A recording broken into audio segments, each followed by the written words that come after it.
नमस्कार। JM financial services के videos in horizon में आप सबका स्वागत है। आजकल कहीं पे भी आप फाइनेंशियल मार्केट के विषय में कोई चर्चा सुनेंगे तो सामान्यतः एक विषय आपको सुनने को मिलेगा, रेट कट आएगा कि नहीं आएगा।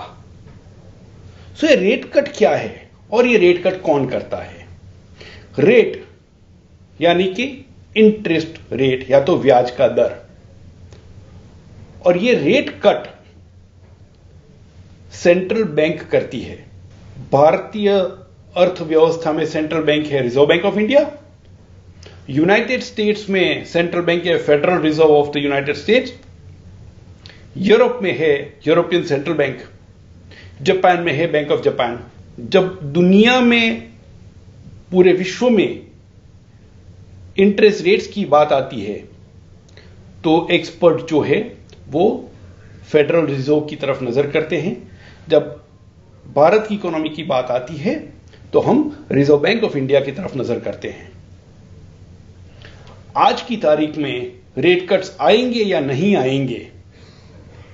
2024 का साल शुरू हुआ तब यह माना जाता था कि एक साल में करीब 7 बार यूनाइटेड स्टेट्स का federal reserve bank rate cut करेगा, 7 टाइम्स। आज जब हम मई के महीने में हैं तब रीसेंट उनके policy statement, monetary policy statement में उन्होंने कहा कि अभी रेट कट को थोड़ा रुकना पड़ेगा।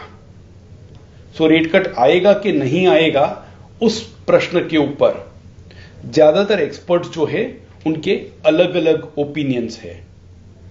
रेट कट आएगा कि नहीं एक प्रश्न है, लेकिन उसके साथ जुड़े हुए और 2 प्रश्न है।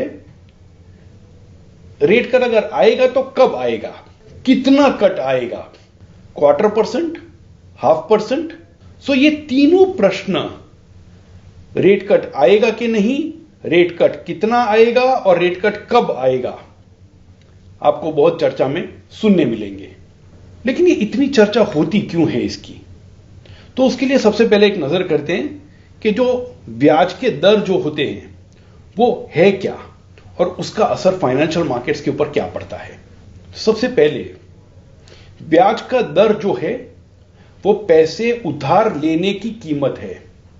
एक आम व्यक्ति या तो कोई बड़ी कंपनी या तो कोई सरकार, देश की सरकार, जिनको अपने खर्चे पूरे करने के लिए या तो कोई एसेट बिल्डअप करनी है लंबे अरसे के लिए, कोई लंबा प्रोजेक्ट करना है, दोनों कामों के लिए पैसे की जरूरत पड़ सकती है। और ये अगर खुद के पास पैसे नहीं है तो बाजार से उधार लेने पड़ते हैं, और ये उधार लेने के लिए ब्याज चुकाना पड़ता है। ये जो ब्याज चुकाया वो ये पैसे उधार लेने की कीमत है। अब ये जो उधार लेने की कीमत है उसमें अगर पैसे आसानी से और कम ब्याज पे मिलते हैं तो लोग ज्यादा उधार लेकर और खर्चा या तो निवेश कर सकते हैं।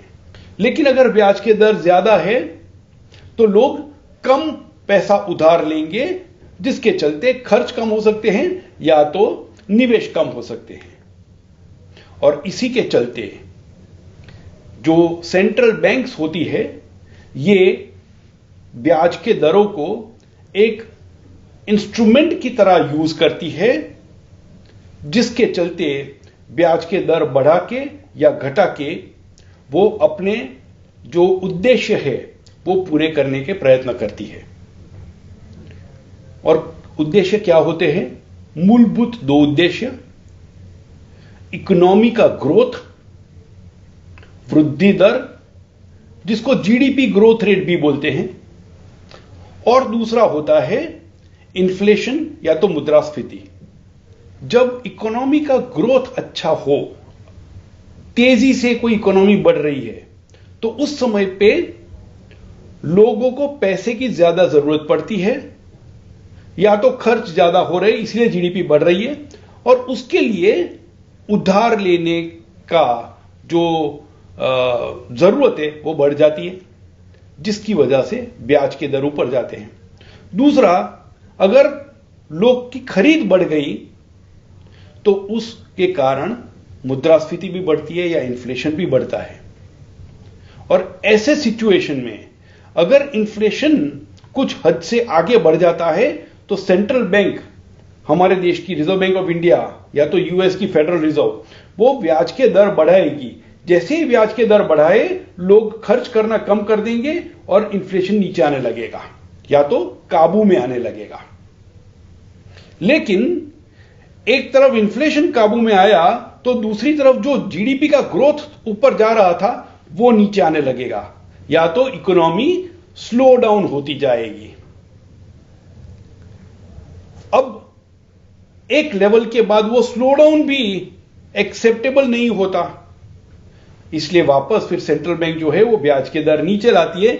जैसे ही ब्याज के दर नीचे आते हैं, अब इकोनॉमी का ग्रोथ आ जाएगा वापस। लेकिन जैसे इकोनॉमी का ग्रोथ आएगा, ब्याज के दर नीचे है, इन्फ्लेशन वापस से बढ़ सकता है। तो कोई भी सेंट्रल बैंक का मुश्किल काम यह है कि जीडीपी का ग्रोथ और इन्फ्लेशन, ये दोनों एक दूसरे से अलग अलग प्रकार के जो उद्देश्य है, उन दोनों के बीच में बैलेंस करना है। एंड इसी हिसाब से जो रिजर्व बैंक है वो ब्याज के दरों के प्रयोग से या तो जीडीपी ग्रोथ को बढ़ावा देगी या इन्फ्लेशन को कंट्रोल करेगी। अब जैसे ही जीडीपी का ग्रोथ बढ़ेगा, इकोनॉमी का ग्रोथ बढ़ेगा, तो हाई ग्रोथ इकोनॉमी में स्टॉक मार्केट में रिटर्न्स ज्यादा मिल सकते हैं, तो वहां पे तेजी आ सकती है। लेकिन जैसे ही रेट बढ़ाए, इकोनॉमी का ग्रोथ नीचे आया, तो मार्केट जो एक्सपेक्ट कर रहा था उसके रेट नीचे आया, तो शेयर बाजार में कीमतें नीचे आ सकती है। और यही कारण है कि शेयर बाजार के डिस्कशन, फाइनेंशियल मार्केट के डिस्कशन, उसमें रेट के ऊपर नजर ज्यादा की जाती है। लेकिन उसका एक दूसरा पहलू भी है, और ये दूसरा पहलू ये है कि जो फाइनेंशियल मार्केट्स है वो भविष्य में क्या होने वाला है उसके अनुमान से आज की कीमतें तय करते हैं। तो ये अनुमान क्या है? रेट ऊपर जाएगा या नहीं। तो कई बार हम सुनते हैं कि जो रेट कट है ना, वो ऑलरेडी प्राइस्ड इन है, अर्थात ये रेट कट होने वाला है, ये मार्केट ने मान लिया है। और जब मार्केट ने मान लिया है तो आज की जो तारीख में प्राइस है वो ये मान के प्राइसिंग है कि रेट कट आने वाला है। तो इसमें एक छोटी बात यह आती है कि अगर मार्केट ये मान के चल रहा है कि रेट कट आने वाला है और रेट कट नहीं आया, तो वो परिस्थिति में मार्केट में कीमत नीचे आ सकती है। या तो मार्केट ने यह माना था कि 25 बेसिस पॉइंट का रेट कट आएगा, लेकिन उसके बदले 50 बेसिस पॉइंट का रेट कट आ गया, तो मार्केट में तेजी आ सकती है। ये जो कुछ एक उदाहरण है वो केवल समझने के लिए दिए गए हैं। जरूरी नहीं कि हर बार एग्जैक्टली इसी तरह मार्केट का बर्ताव हो। दूसरा एक जो ब्याज के दरों का महत्व है वो ये है कि जो भी एसेट्स होती है, जैसे स्टॉक्स है, बॉन्ड है, रियल एस्टेट, उसकी वैल्यूएशन करने के लिए जो मॉडल यूज किया जाता है उसको बोलते हैं डिस्काउंटेड कैश फ्लो मॉडल। अभी जो डिस्काउंटेड कैश फ्लो मॉडल है वहां पे एक डिस्काउंट रेट लिया जाता है, और वो जो डिस्काउंट रेट है वो इकोनॉमी में ब्याज के क्या दर चल रहे हैं उसके साथ जुड़े हुए होते हैं।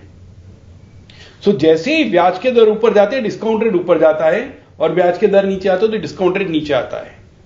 डिस्काउंट रेट नीचे आना अर्थात वैल्यूएशन बढ़ना, डिस्काउंट रेट ऊपर जाना अर्थात वैल्यूएशन नीचे आना। सो ब्याज के दरों का वो भी असर पड़ता है। ब्याज के दर बढ़ते ही वैल्यूएशन नीचे आता है, ब्याज के दर घटते ही वैल्यूएशन ऊपर आता है। और ये सब जो लिंकेजेस है वो किसी भी निवेशक के लिए समझने जरूरी है, जिसके चलते अपना लॉन्ग टर्म पोर्टफोलियो मजबूत बना सके। म्यूचुअल फंड निवेश बाजार जोखिमों के अधीन है। योजना से जुड़े सभी दस्तावेजों को ध्यान से पढ़ें।